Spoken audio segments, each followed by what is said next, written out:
Legends reveal Michael Jordan 50-minute trash talk stories. I'm excited for this video. They say we've never heard this. This video is also only a month old, so it's very recent. So a lot of y'all have never probably seen this as well. Let's get right into the video. Make sure y'all grab your popcorn and like and subscribe for more. Right. Michael Jordan didn't just break records. I'm so sorry, Black Jesus. I'm so sorry. I couldn't see shit. That motherfucker would not let me win that game. He probably averaged almost 50 a game. MJ could ruin your night with a look and end your career with a sentence. Behind every poster dunk, every game winner, every trophy, there's a story, a savage, unfiltered mic drop moment that never made the ESPN cut. That's all right. I like this video already, I ain't gonna lie. See all that trash talking starts when I like this already. This is probably the best one so far. Hold on. 5-6 point lead. That's where it starts. Let them know, I'm a GOAT. good man. If you can talk shit when it's even score, Let them know. or talk shit when you're behind score. When you're ahead, it's easy to talk. Steve, what was that first year like? You're playing for Cotton? For Cotton Fitzsimmons. Yeah. You know, my experience was totally different than these guys because I was a, late second round pick. I didn't know if I was going to make the league. I was on a non-guaranteed contract. And I'll never forget one of my first exhibition games, we played the Bulls. And I was just trying to make the roster. And Michael Jordan gets the ball right in front of our bench. And I'm already scared to death. Like, God, I hope I don't get into this game. I'm not ready for this stuff. And he holds the ball out. He holds the ball out and he looks right at me. And I'm on the bench just kind of like, he holds the ball out and he goes, watch this. And he turns, he went right around Dan Marley, bam, dunks it, looks back at our bench and just starts laughing. And I'm looking like, there's no way in hell I can ever make the league. Now I really don't want to. I thought he looked at you and said, 10 years from now, I'm going to throw this. Yeah. But not every story ends with MJ starting the trash talk. Sometimes it took one poor soul saying the wrong thing at the wrong time. Antonio Harvey was there when it happened. We're winning the game. We're up by 8 points. And one of my teammates, Derek Martin, had been in LA with Mike when he was filming Space Jams. It was the summer before, it was the summer after he filmed Space Jams. Okay. We're up 8. Mike is 4 for 16 from the field. He's having a really rough night. Right. Derek decides, because there's about 10 minutes to go in the game and we're winning, he decides to say to Michael Jordan, who's having an off night, hey, Mike, shit's not falling tonight, Mike. You're having an off night, Mike. Really? 24 points in the last 10 minutes. His last jump shot, this is no lie, he catches the ball in the post. He does the typical Jordan fadeaway. He's fading towards our bench. He knocks down the shot. They go up by 6. He turns to the bench and says, shut up, you little bitch. And you took it. Wow. You had to. We go in the locker room after the game. Right, Mike has killed us. Right. Byron Scott, who's now the head coach of the Lakers, was assigned to guard Michael Jordan and had been doing a great job. And then Mike lit him up for 24 points in the last 10 minutes of the game. He comes in the locker room. He's on fire. He walks up to Derek Martin and says, listen, don't you ever talk to the guy I'm guarding. You talk to your guy. Yeah. Don't you talk. Oh, we had to break. It was almost a fight in the locker room. And Well, Byron Scott's a you 4th degree black belt. You got to get Nate to get in there with the club. That's funny because he's speaking facts though. Why are you trying to make the person I'm guarding angrier? How about you make your dude angry and you step it up on defense? I got the goat on me and you trying to make him mad. Man, just let him do their thing. Oh, shit, I got out the way.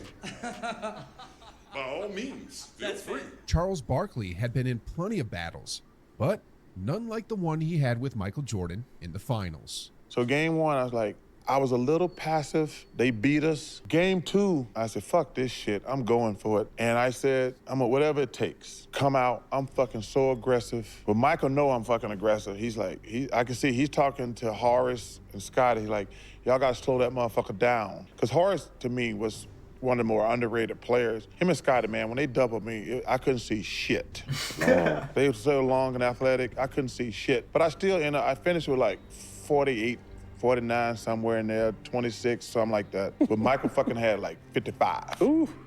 That motherfucker would not let me win that game. And I remember 20 though. Yeah, I remember going home. When I got home, my daughter was upset, and I had told her before, I said, ain't nobody in the world better at basketball than your dad, and we gonna win this fucking series. When I got home, she was crying, and I was like, Dad, I thought you told me y'all were gonna win. I said, Christiana, I ain't never said this before. I think there's somebody better at basketball than me. And that edge wasn't just about scoring. It was about talking, too. Horace Grant played right alongside him and saw it up close. Can you talk about the level of ish talk? Because everyone says that Michael had the golden boy image at the time, but he was the worst trash talker, that he would say anything. You were right there, just how nasty a trash talker was Michael. With MJ, nothing was off limits. Your mom, your wife, your kids. Your brother, your dog, you name it. Nothing was off limit. And that's that competitive nature that he had. A kid named LeBradford Smith used to play with the Bullets, Wizards. He had 38 points on MJ. And we had to play him the next night. MJ didn't talk to anybody, walking off the court, and everybody was saying, oh, this is the next MJ. And he had scored those many points on MJ. The next game we played them in their arena, MJ had 40 at halftime. Oh my, at half? And you never heard of LeBradford Smith again. Never. And I'm from D.C. I don't remember LeBradford Smith. And the wild part is that this wasn't even close to the last time someone tried him. The personality, though, is, I think, the biggest difference. Because Mike wanted to kill you. Mm-hmm. Was he mean to you? No, he wasn't. He actually killed me slowly. And yeah, he would comment to the coach, he's actually doing a great job out here. And meanwhile, he's pouring in 45. Wait, he's talking to your coaches? Yeah, I remember Chris Ford, he's yelling at me. Chris Ford's yelling the whole time. He's like, rookie, get in front of him, get in front of him. And I'm fronting him on the post, and MJ just kind of slowly glides across the floor, and he gets the ball and shakes and scores. And I did everything the game plan said, and then there's a breaking action. We're sitting there, and Chris Ford is just down there just hammering me, and MJ was like, he's doing a great job, coach. He's actually doing a great job. Meanwhile, he's got 45 on the books. So I was like, yeah. Did you think that Mike didn't want you taken out because he had 45 in the books? Like he wanted you to guard it? No, I honestly believe that he didn't think that anybody could stop him. He could score whenever he wanted to score, wherever he wanted to score. So it didn't matter what I did out on the floor. He was going to get his touches. He was going to get his points. That was the scariest part of guarding Michael Jordan. It wasn't just the trash talk. It was that it didn't matter who you were or how well you played. The outcome was already written.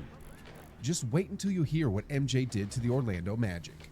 We were exactly where we needed to be, #1 seed in the East going into the playoffs. And so once we got to him, obviously he came back and he started playing. He was wearing number 45. So it wasn't the same. It wasn't the same, right? MJ, huh? His timing was a little off. He was a little more rusty. And I remember, and a lot of people may not know this, but within that series, I think after game 2, when we went to Chicago, it was maybe game 2 or game 3, we played the first 2 at home, Jordan changed his jersey back to number 23.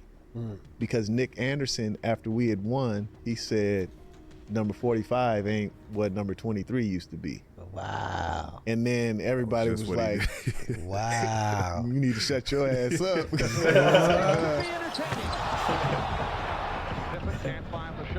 Don't poke the bear. Jordan recaptures. Jordan hits. Give me that, little boy. And I don't even know if you could really do that. Yeah.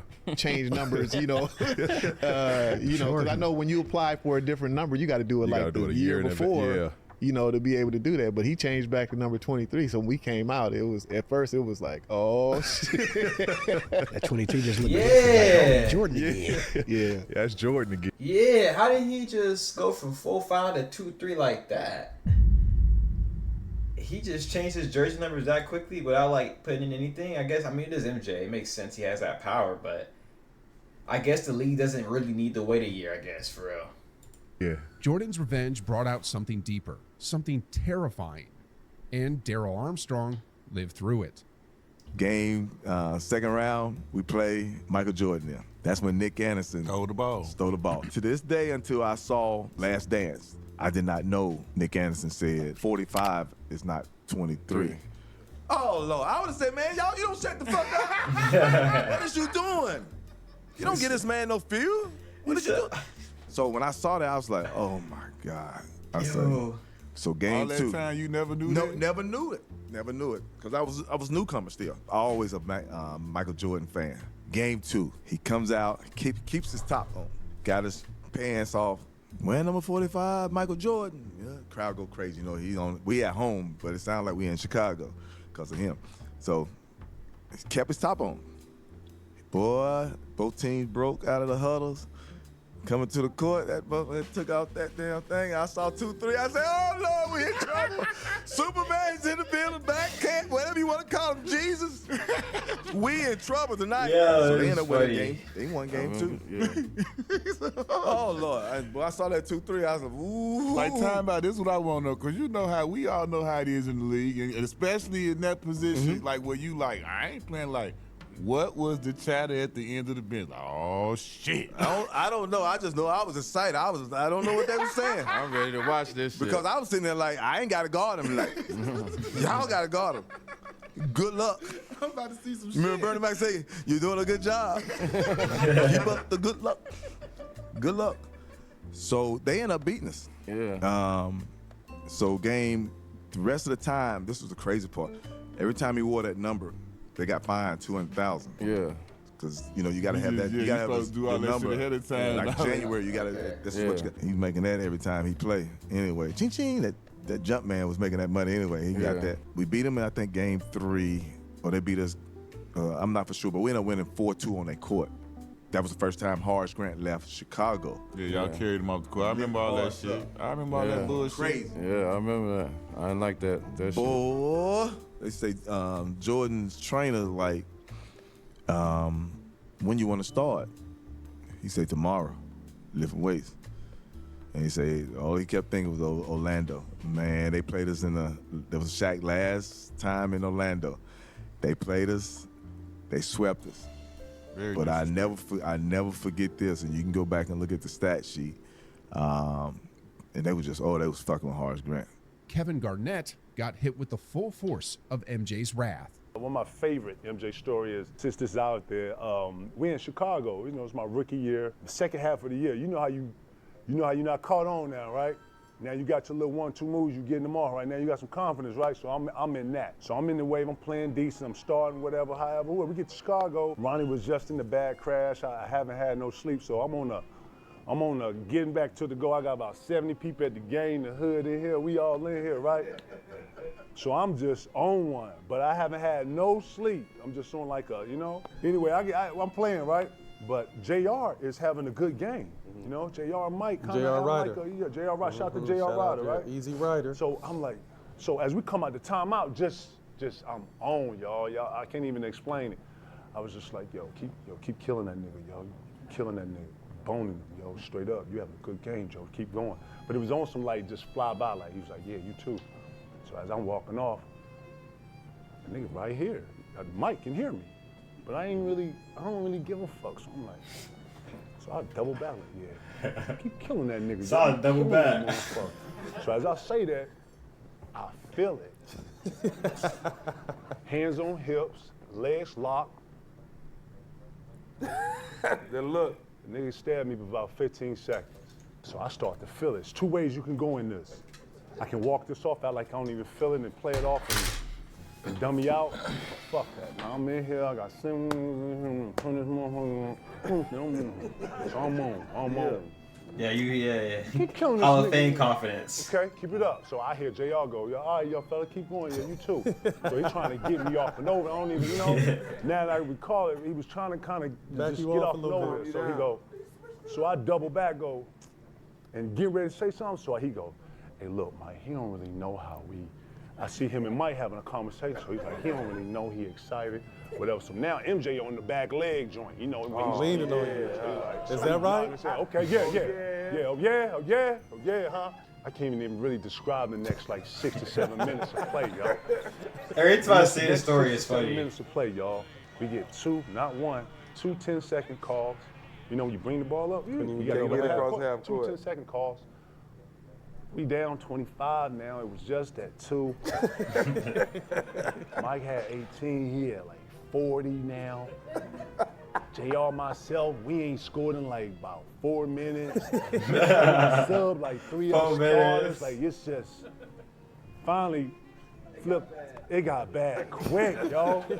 I come to the joint and they know this. When you come and you've been on the run, when you not got back on the floor, got back, had to rebound, and you feel like you on defense all the time, you come to the bench like this. So I was like, JR, man, my bad, dog. I'm sorry, man. I'm sorry. He like, it's cool, man. I told you. Just shut your ass up, man. You're not fucking. I wonder how Jordan's teammates be feeling like when they be hearing other players trash talk like this. I wonder if they be thinking in the back of their heads like, oh yeah, we're good. We won this game now. Like I wonder if Jordan's teammates thought like that. Like, I wonder how confident were Jordan's teammates of him, really. So you got in between the Gatorade there where you like, damn, and next thing you know, we over there like this. And Mike came down, okay, young fella, okay, damn, young fella, damn, y'all done? Damn, young fella. Never talk shit to Mike ever again in life. I seen him at All-Star, apologize, man, you know, I was fucking, man. I ain't never did it to nobody else, but I had that, man, look, respect, man. Every story you've heard so far is wild, but that's what Jordan did during the games. What made him even scarier was that he brought that same intensity to practice. Michael was so dominant, not only on the court, but in the locker room.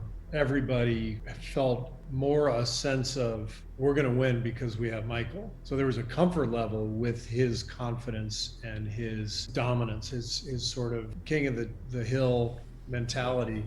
So you went into every game like, yeah, he's on our side. But you went into every practice like, I better not get on his bad side, and so it was an interesting combination. He raised the level of every practice so dramatically. Everything mattered to him. Every shooting drill, like he was so competitive, and we used to scrimmage a lot more back then than we do today.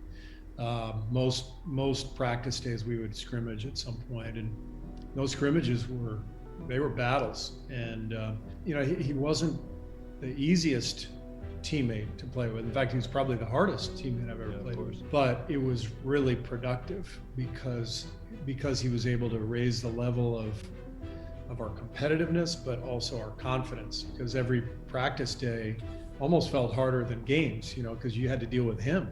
Yep. And it was all on purpose. I think he expressed it pretty well in the Last Dance. That was all really accurate. So it wasn't easy, and it wasn't my style, but it was definitely effective, and it was genuine to his personality. And so that answers the question basically I just asked a little bit. I know y'all can answer in the comment section as well too, because I know y'all have more to say about that. And I appreciate that, but that makes a lot of sense.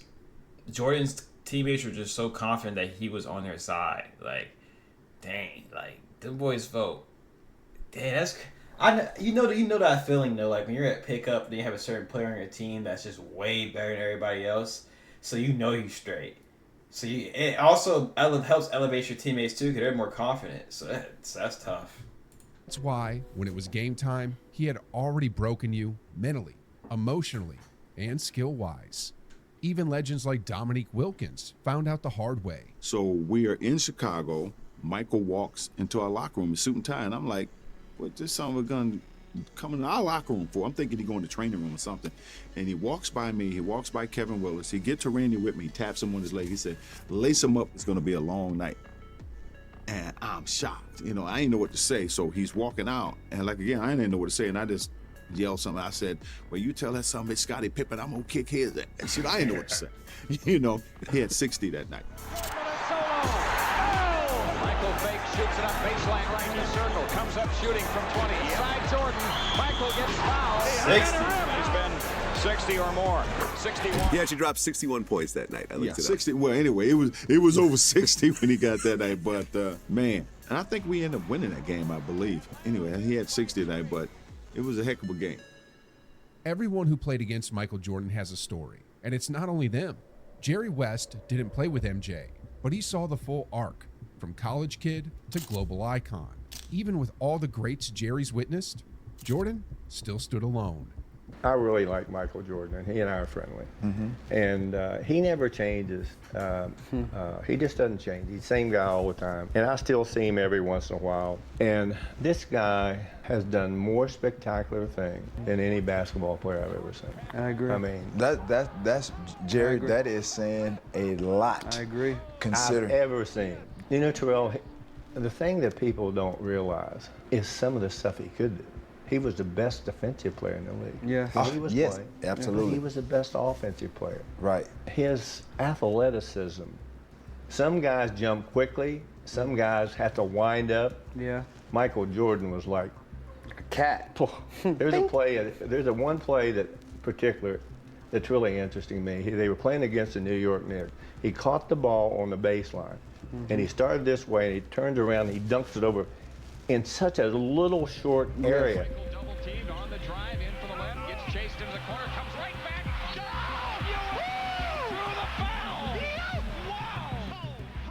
I mean, this area, he was only jumping this way. Some guys need a little bit more room. Right. Yeah. He dunked this ball over him. I said, oh my God. I watched him play in college. I watched him play when he was trying out for the Olympic team. And I was there for 3 days when he tried. You just watch him there. I know you have some unbelievable athletes in the NFL. And to take the battering they take and they have that extra gear, this guy had an extra gear. Then there's Shaq, who still remembers his first encounter with MJ like it was a religious experience.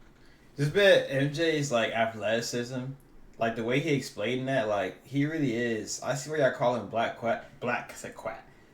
Cat, because bro, his fast twitch muscles are insane. Like this man MJ could just 1-2 so quick, he just bounce off the floor insanely. Like you don't even need a long penultimate step either to jump, like he was talking about, like that long step.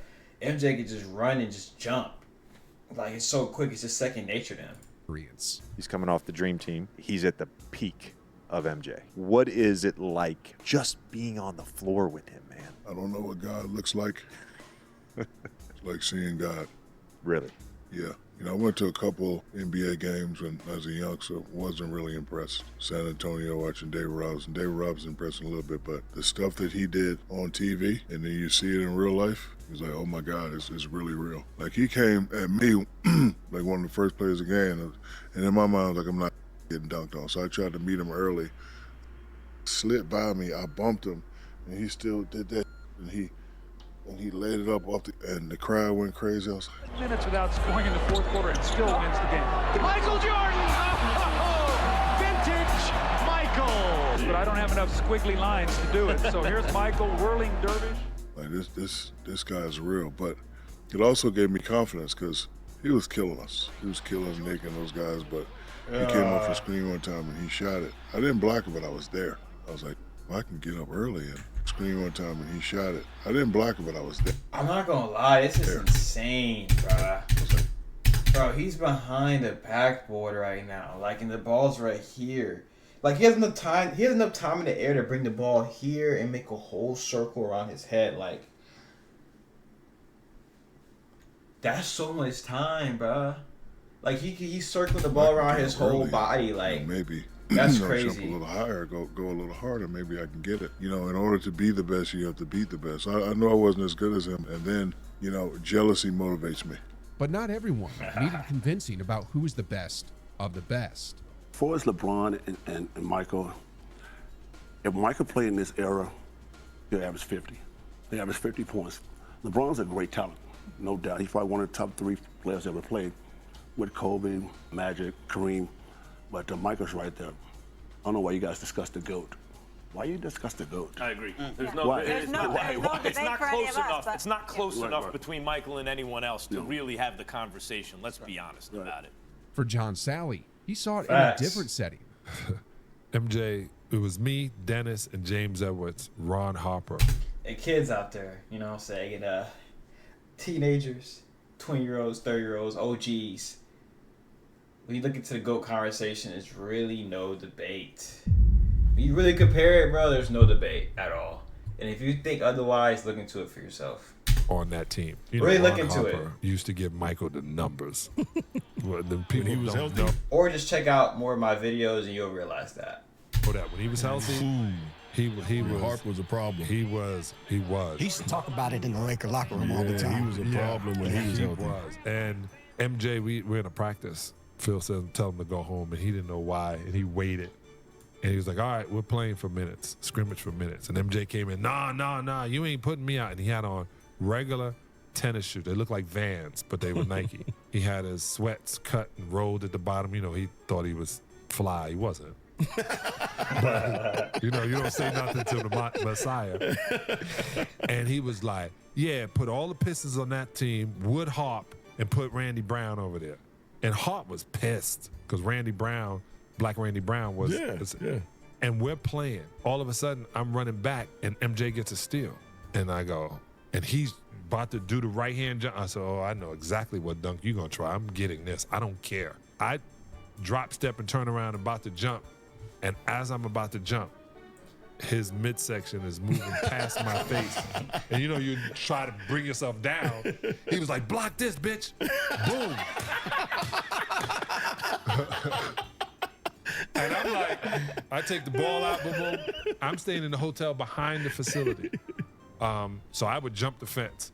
And I go home, I call my mother. She's like, how is it? I said, Ma, I just saw the greatest player of all time. She said, it took you that long to admit it. I go, yeah, it took me this long to admit it. But I just saw him playing tennis shoes, no tape, no knee brace, no wristband, sweatpants on, t-shirt, and a practice jersey, and thought he was in the finals against us. Like, he literally thought he was reliving the 80s. And I was like, yeah, this dude is on next level. We would go out to play against somebody, you know, MJ coming, everybody's happy to see him, but even in the back when you're about to put your hands together, he was hella intense. He was the last to come out. So we would all run out, and then MJ would be the last. That would scare. If you looking down there, you go, oh my God, MJ. Oh, here come the devil now. You know, you hope he wasn't going up, right? Yes, he was, and my locker was here at the United Center, and he was right here, and I would watch him put his sock up, and then look at this sock, and then like had to be the same height, and then he would, you know, everything had to, like he was a gladiator. And I was like, I don't even think people realize how psycho this dude is. All you gotta do is pull his shirt out a little bit, it's gonna piss him off. It needs to be tucked perfectly. Just mess up his outfit.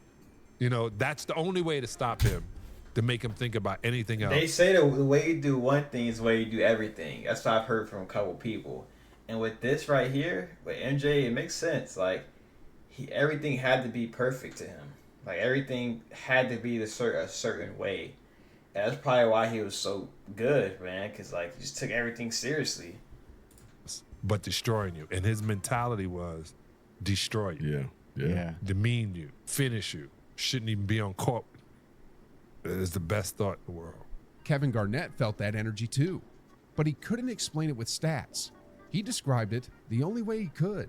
You stepped on that court with MJ. Did he have a glow? I swear to God, he had the orange joint. Hey, listen, I'm not even laughing. Hold on, you ever look into the sun? Don't do this, but look into the sun, and if you look into the sun and look back at something, you're gonna see like a green, right?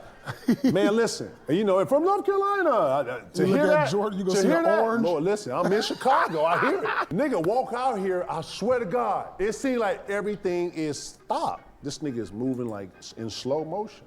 Every motherfucker in here looking at him, and he know it. Right. Never seen a nigga on the stage like bro, you know? Even the guys who were supposed to be the next MJ knew what time it was. Oh, yo, it worked for real, man. Yeah. It was his last All-Star game, and, you know, I'm with Reebok.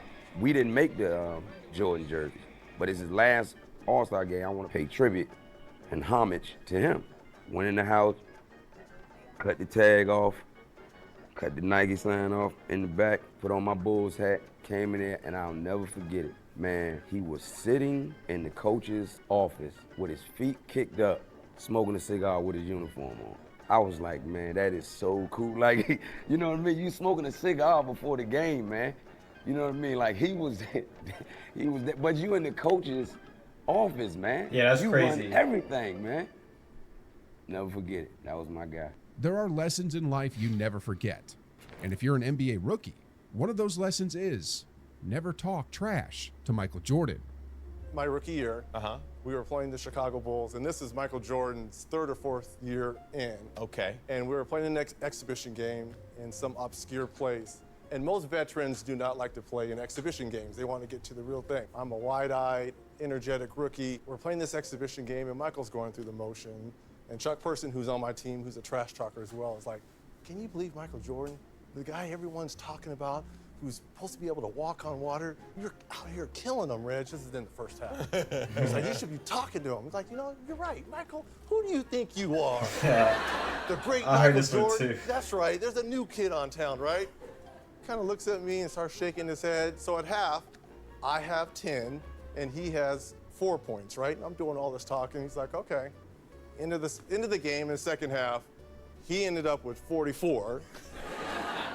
And I ended up with 12. So he outscored me 40-2. And as he's walking off, he's like, be sure and be careful. You never talk to Black Jesus like that.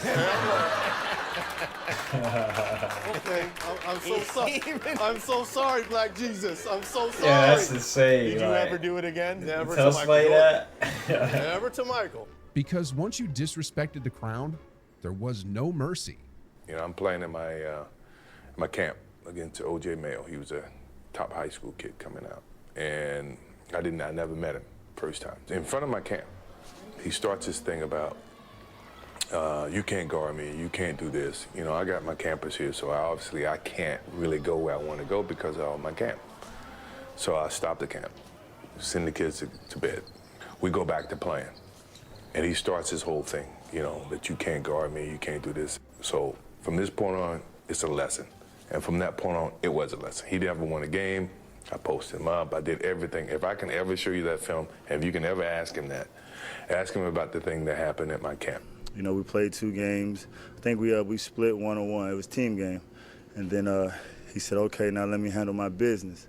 He was jawing a little bit and really getting into me defensively. And, you know, he's backing me down, you know, said, better scream for mama. You know, his mama, you know, hit the famous fadeaway on me. And, you know, Mike was Mike.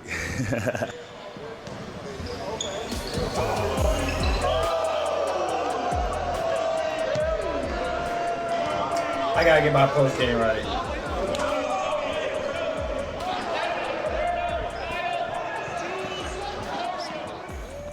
And just to make it clear, I said, look, dude, you may be the best high school player.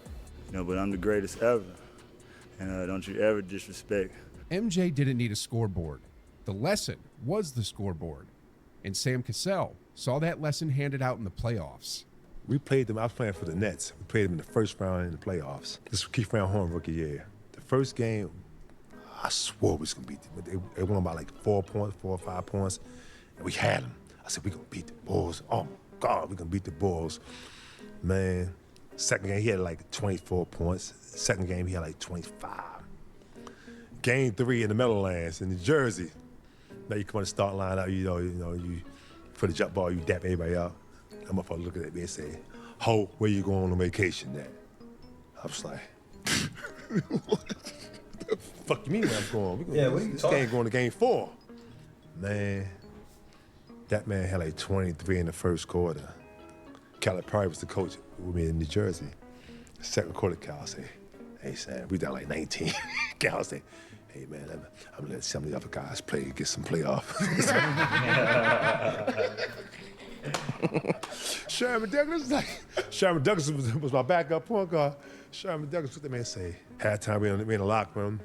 Sherman looked at me and said, we had Xavier McDaniels too. I said, X, you gotta do something. I said, X, you gotta do something. You gotta fight them. I said, you gotta fight them and do something. X said, shit, fighting ain't gonna help us right now. Shit. We down 30 at half. Man, it was crazy, man. But to me, he's like, people try to categorize him and LeBron. I think Michael Jordan is in the. I'd say that all the time. He over there. He over there. He over And there. the thing is, it wasn't just the fire or the freakish talent that separated him. As Kenny Smith put it, The thing that Michael Jordan doesn't get the most credit for probably would be the fact that he's the most fundamentally sound basketball player that ever lived. You know, if you look at all the highlights, you know, you see the dunks and you see the jump from the free throw line. But when he's on defense, the correct hand in the passing lane. When he's boxing out, he turns the correct way. When he's in defensive position, he's weak side, he's on the right side of the ball. Like, he's the most fundamentally sound basketball player who was the greatest athlete. Most guys who are super athletic don't do that. To me, that's the one thing he does not get credit for. And every once in a while, you'd run into someone who made the mistake of thinking they were ready. Byron Scott tried to warn Anthony Peeler. Give me your best Michael Jordan story. Michael Jordan story.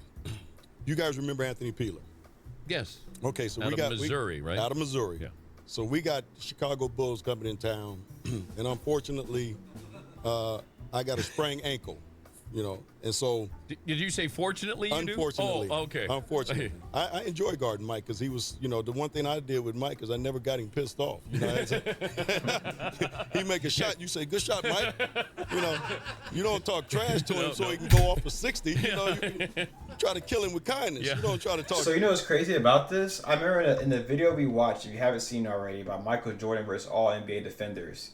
Michael played the worst, not the worst, but the Lakers played the best defense against him. And Byron Scott saying that he guarded Jordan, I think he was on that video too. I think Jordan averaged like 22 points per game versus Byron or somebody else on that team. And he said he guards Jordan by not talking trash to him. So maybe the best way to guard Jordan, legitimately the best way to guard Jordan in the regular season, because in the playoffs he's not caring about that probably, is by complimenting him, like what he was doing. Like, after a shot, good shot, MJ. Good bucket, boy. I like that. Like, stuff like that. That's the best way to guard him. Trash to him. So they're getting off the bus. We're done with shoot around and we're walking out. And MJ says, "B. Scott, what's going on?" I said, "What's up, MJ?" He said, "Man, I hear that you're not playing tonight." I said, "No, I sprained my ankle." He said, "Who's guarding me?" I said, "Anthony Peeler." He said, "Oh, 50. So I told Anthony Peeler, "Listen, MJ, he's probably gonna go for about 50 tonight on you. So just don't piss him off. You know, just be cool." He ended up with 54. So the man could do basically whatever he wanted to do on that basketball court. When Mike decided the number, there wasn't a defender in the league who could talk him down from it. Before SportsCenter, before social media, before every angle got turned into a viral reel, Michael Jordan was already doing things that didn't feel real. Brad Sellers was there to see it, and even he couldn't believe his eyes. It didn't take me long from when I got there in '86 to realize the things he was doing was freakish. And Kenny, I can tell you, you should see the stuff my first 2 years, like just tapes of games we played in, right? He was shredding people. I mean, these are all stars, all defensive players. They had nothing for him, nothing, right? And no task was too big, right, for him. The freak stuff that he was doing, you don't even get to see the freak stuff as far as real athletic that you won't see, because, you know, it really wasn't ESPN running around at that time like that, right? So you couldn't see the highlights. The stuff he was doing in and game out, this was daily. We would find ourselves watching him in the game. Taking pictures, Like, whoa, the stuff he was doing so freakish, it was inhuman. Like, who could do that? And that fearlessness wasn't always loud. Sometimes it looked like total silence. And Scottie Pippen knew that version of Jordan, the one who didn't say a word, but somehow said everything. You know what? Michael wasn't saying much. He just had this look like he was living in his own world. And then, you know, he wasn't even being aggressive offensively as the Michael that I have known or come to know. But throughout that game, you could just see he started to feel it a little bit. And as always, once he started to feel it, we just flooded with the basketball. But you know, he was very quiet. Didn't say much when he went to the bench. He was just kind of in his own world. And for guys who've never played with Michael, I've played with him, so I've seen these moments where he kind of shunned everybody out. Right. And that was one of those moments where he was just trying to gather himself and just you know, stay in the game. We thought at any moment he may go to the locker room or puke up on the floor. Because when Jordan felt it, it was over. For you, for the team, and for the entire building. First of all, I didn't know he's sick. Did everybody else know he was sick? I guess I was the last one to know. B.J. Armstrong had the best seat in the house during those closing minutes, and he called Jordan something different. He was, I think, the game's greatest finisher because he had no weakness in his game. When he played the game, especially in the fourth quarter, we refer to him as a three-dimensional player. He's either going to score, he's going to get fouled, and make the 2 free throws. And not many players can do that in the last 4 minutes of a game. Jordan was the best. He was just three-dimensional in every way, every phase of the game, especially coming down the stretch. We played like 3 games in 4 nights or 4 games in 5 nights or something. And we were on a West Coast road trip. And I remember we would practice, we would play, and this guy was playing 35, 40 minutes. And I was just amazed, his ability to to play, and then come back and practice and play with the same energy that he did in the game. Now, and maybe not much sleep. No. Rex is being kind with no sleep. Okay? His true gift, Rex, as Rex knows, his true gift, which we don't want to say, but Rex can put it in kind. He can explain it. I'm just going to say it and let Rex explain it. His true gift if was, the man was would, hanging if out. he would have slept, we don't know how good he really would have been. We didn't see the best of Michael Jordan because he didn't sleep for 14 years. Okay, literally. Okay, I'm not like, this isn't like a little. Nah, this kind of adds to it. This bet MJ was, because I heard about him with the cigars, the drinking, the gambling. MJ was one of those dudes that was so locked in the court, but he was a partier too. So like, he did what he had to do, but he did not have time to rest at all. MJ probably doing all his resting at this moment, chilling, not on social media.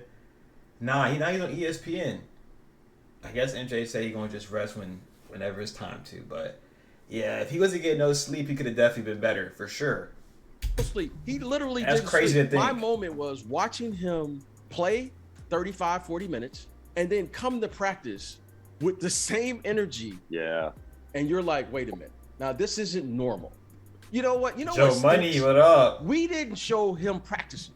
He's the greatest. Okay, he might be the greatest player ever. I don't know who's the greatest, but he's certainly somewhere in there.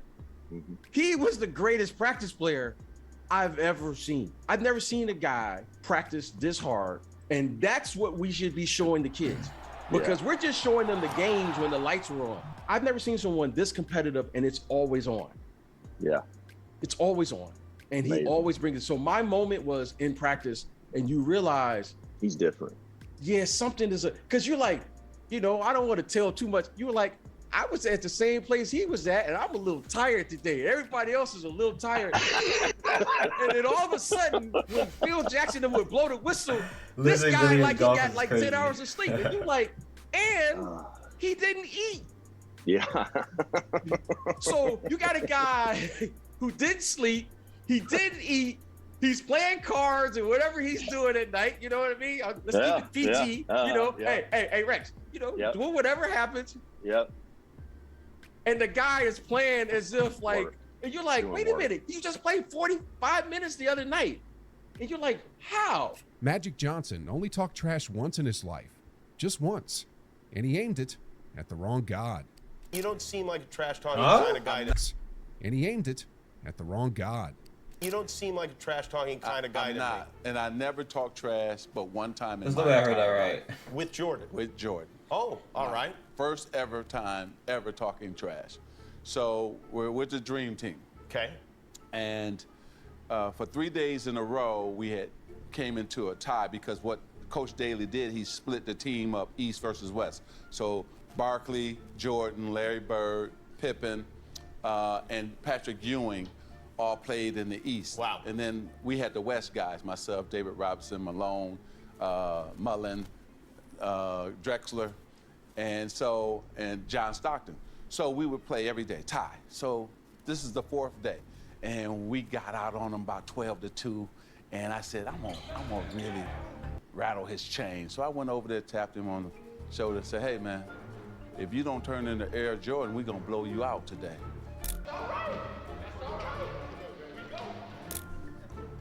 Jimmy, his eyes got big. Usually that tongue come about right here, now it's way out.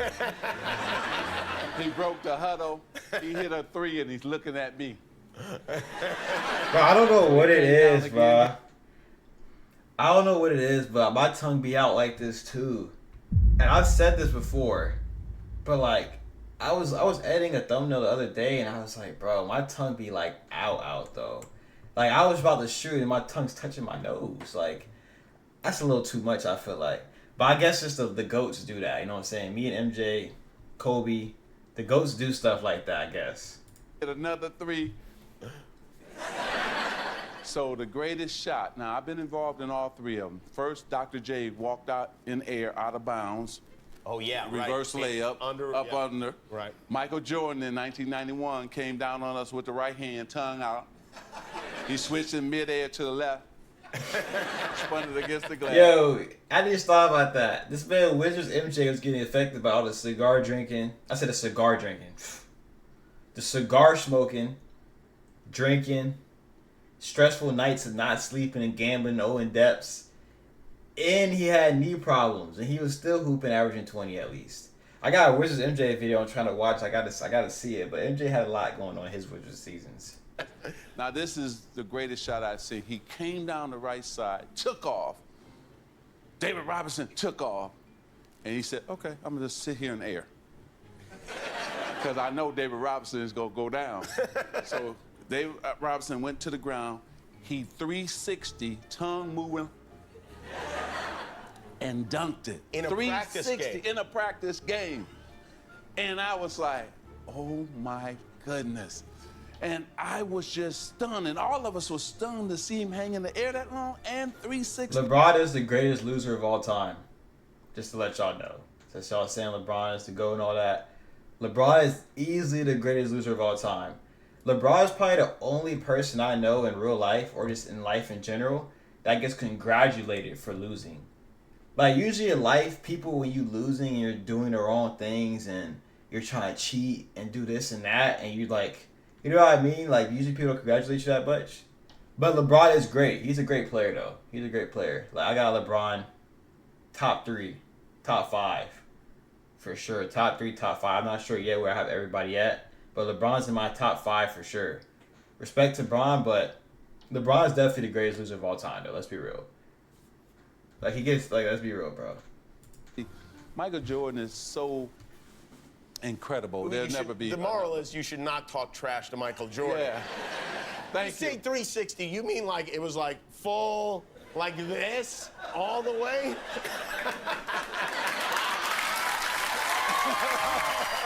There's your moral. Don't ever trash talk Michael Jordan, even if you're Magic Johnson.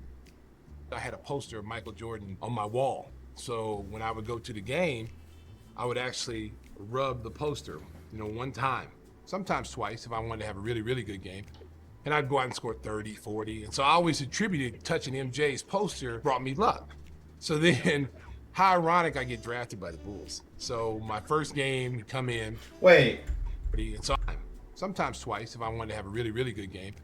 And I'd go out and score 30, 40. And so I always attributed touching MJ's poster brought me luck. I ain't gonna lie, this is too freaky.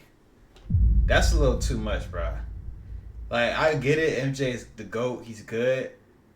But the fact that you thought that touching his poster brought you good luck, you're in way too deep.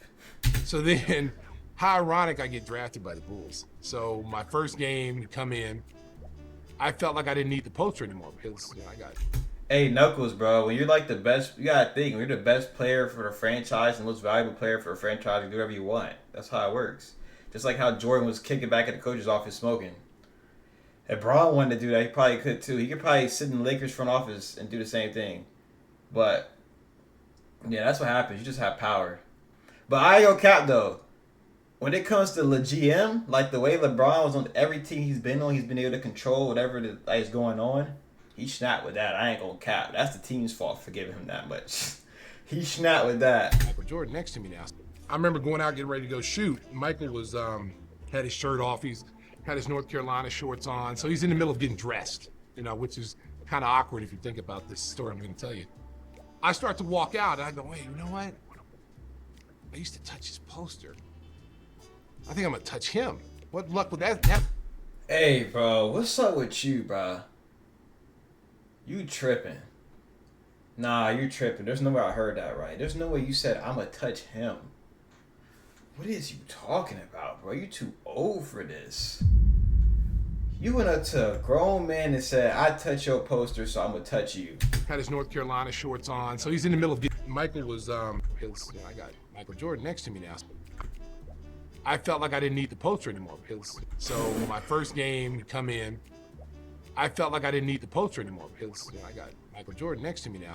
I remember going out getting ready to go shoot. Michael was, had his shirt off. He's had his North Carolina shorts on, so he's in the middle of getting dressed, you know, which is kind of awkward if you think about this story I'm gonna tell you.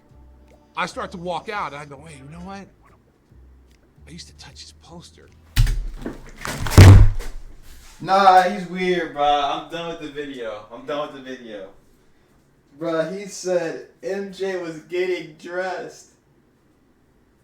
And he wanted to touch him.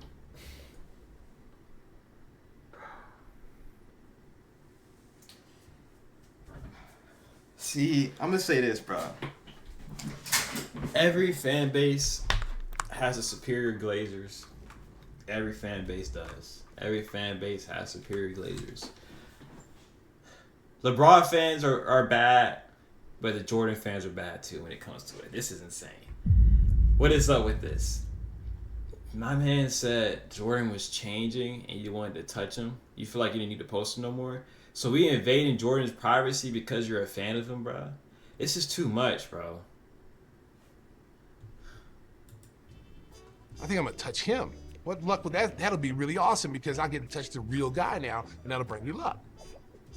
So I walk over to MJ. He's, you know, his shirt's off. He's got his back turned to me. He's in his North Carolina shorts. He's getting dressed. And I walk over and I rub him twice. Now that I look back on it, it was kind of awkward.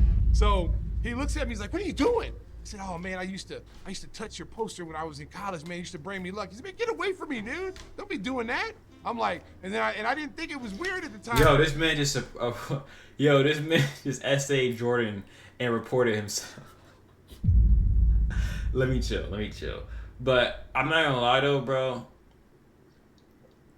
If you didn't have the common sense to think that Michael Jordan or any dude in general that's normal is not gonna have a problem with you rubbing on them when they're changing or about to change, you got issues, bro. You got issues. Like, I get it, Jordan's an entertainer. He's that guy. But he don't want you touching on him, bro. That's way too much. Who is this? But then I look back and I said, oh yeah, that might have been a little bit crossing the line. But after that, I didn't have to touch him anymore. He said, don't ever touch me again. I'm on your team. So I'm like, okay, cool. But your mind tells you, you know, it's a mind thing. You got to believe in something. Alonzo Mourning tried to go toe-to-toe with Jordan, and Jordan responded by stepping on his soul. A couple of games back, you know, we played him, and I was blocking his shot.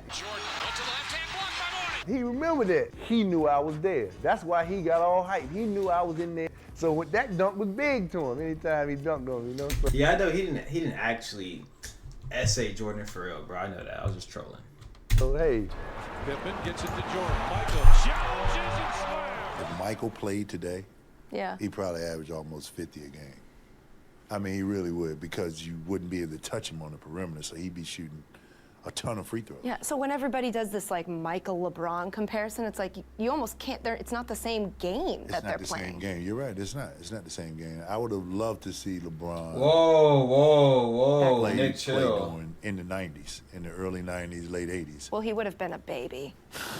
LeBron is great, but Michael Jordan is the greatest. I want to hear from you because you played against both of them. And Jordan was still, you know, his last 3 years with the Bulls when you played against him, right? So you know both of them kind of in their primes or at their best.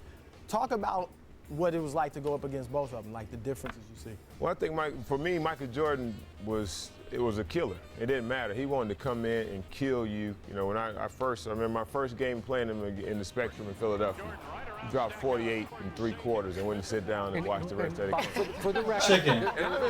some You people were saying on top living. you were going to be the next Jordan, quote unquote. So there was. And he squelled that right away. Thank Just you. like that. He may be, but not tonight. I think from LeBron's standpoint, the first time I played against him, obviously I was a little older. I think it maybe just been a little more respect factor. I was able to do more against him even when he was in his prime, 5 or 6 years in the league. But he's unbelievable talent. I mean, I'll take either one of them any day. But in my mind, as far as just a straight killer mentality, is Michael Jordan. There's one story that might be the purest form of MJ's pettiness and power all in one. This one stars Eddie Johnson. I don't know if it never happened, but I do know he does take everything personal. And everything that he does, cards or whatever. I was in a room with him for, 5 hours one time, day of a game. He wouldn't let us leave. Me, Tom Chambers, Ty Corbin. It was an exhibition game, and he would not let us leave. And we were stiff. I called Cotton, said, Cotton, I can't go. He said, that's okay, I was going to hold you out. Tom called him up. Cotton, I'm sore, I can't go. That's okay. I wasn't going to play. And Ty Corbin wouldn't dare do it, right? I'm not doing it. So Jordan stands up in the room, and he says, you tell that boy Dan Marley, I got something for him tonight. And now I stood up. I couldn't hardly walk. I mean, literally, we had played the night before, traveled that day. I was stiff as a board. He would not. It was Scottie Pippen in the room, Horace Grant. I mean, we just playing this game called Tonk, okay? And we just going at it. He looked at Tom and I. He said, I'm going to give your boy 40. In an exhibition game? Yeah. We like, who? Mid-tone game. I'm like, yeah, okay. Whatever. Ain't bet 100. Bet 200. I took the bet. Tom took the bet. Oh, no. So he starts the game, and he just going nuts. I'm over there still stiff. I got heat packs under my clothes, man. I'm like, stiff. This man's out there going crazy. And Tom and I sitting there looking at him like, this dude is just insane. So he had about 34. And he walks over to the bench, and he catches the ball. He catches it. He looks at Tom and I like, get that money ready. He catches the ball, and Dan's guarding him.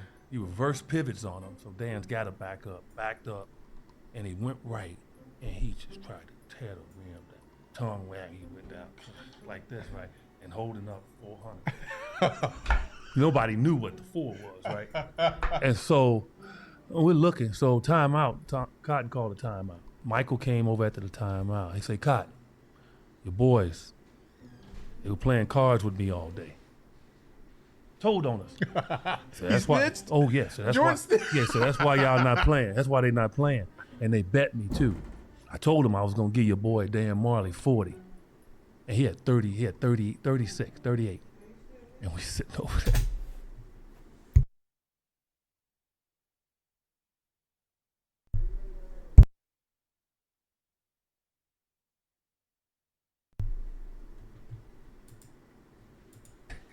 And Cotton turns to Dan, who's a rookie, right? Because Dan supposedly locked Jordan up, in the Olympics, right? And Cotton looks at Dan and said, Dan, what did you do to Michael? Just messing with him. And Dan was like, I didn't do anything to him. We fell out laughing. And he went, man, he dunked for the 40 on everybody. And look, what ran past bitch, I want my money. Slam them boys. Checked himself out the game. The next day, Cotton tried to kill me and Tom, virtually the whole team in practice, because he felt that that's the reason we didn't play. Oh, my goodness. So Michael will tell. Oh, my goodness. Wow. All right. By the end, Eddie wasn't just losing a game. Michael will tell. He was rethinking every life decision that led to that moment. The phrase, I took it personally, may as well have been trademarked by Jordan. Because even the Celtics, the dynasty, got the smoke. In his second year, which he missed most of the year with a foot injury, his own team didn't want him to play in the playoffs. And they were going to be playing against the Boston Celtics in the very first round. And we've got one of the great teams ever. In the first game, Michael Jordan, who we'd read about, heard about, and a nice career down in North Carolina, medal, and we play Michael, and he just puts himself in and said, I'm going to play. Game starts, Celtics were just rolling, playing great. Celtic crowd, Boston Garden, just over the tops, fantastic. At the end of the game, which the Celtics win handily, Michael has 49 points. And we kind of shrugged, and You know, because other guys have scored many points in games where they lose. And so we're kind of in the locker room after the game and muttering amongst ourselves, well, he'll never do that again. Jordan right now. 10 points in this period for Ainge. What a great shot. And a basket and a foul. You got Jokic as the best player in the past 15 years. I respect Jordan it. Trying to fake Bird, can't do it. Hits the jumper, but Bird played pretty well defensively against Jordan there. Jordan cuts the Celtic lead to 2. Michael Jordan has been a sensational show again. Jordan ties the game. 63 points, and you're looking at an all-time record. So in the locker room after this game, when he gets to 63 in our face, we look at each other and we say, you know, this guy's pretty good. Jordan made the most Yo, why he look so happy? In the locker room after this game, when he gets to 63 in our face, we look at each other and we say, you know, this guy's pretty good. Yo, Jordan dropping 60 on him was a core memory for him for sure. Jordan made the most dominant team of the decade look like bystanders at their own funeral. This is why Jordan's stories never get old, because they're not just stories, they're warnings. No matter the arena, scrimmage, all-star game, playoffs, locker room, or even a random Tuesday, Jordan never turned it off. He was always on, and when he locked eyes with you, counted your points out loud, or rose up in silence, you knew. You weren't just facing a player. You were standing in the path of a force of nature that refused to lose. And if you still didn't believe the hype, he would make sure you remembered his name, Black Jesus. Tough. Nah, Jokic is more skilled than Bron, though. I think Jokic is more skilled than Bron. But LeBron's better. LeBron's better all the time than Jokic, but I think Jokic is more skilled than Bron, though. Jokic is very skilled. He's a 7 feet big man, can do everything. But I enjoyed this video a lot. I did. This 50-minute trash talk of Michael Jordan was interesting. A lot of these stories, like at least probably like 20 minutes of it, I'm not gonna lie, I've seen already. But about 30 minutes of it I didn't see, so that's cool. I hope y'all enjoyed this video. It's your boy TorieSama, and I'm out. And make sure before you leave, you add hype to the video and subscribe for more.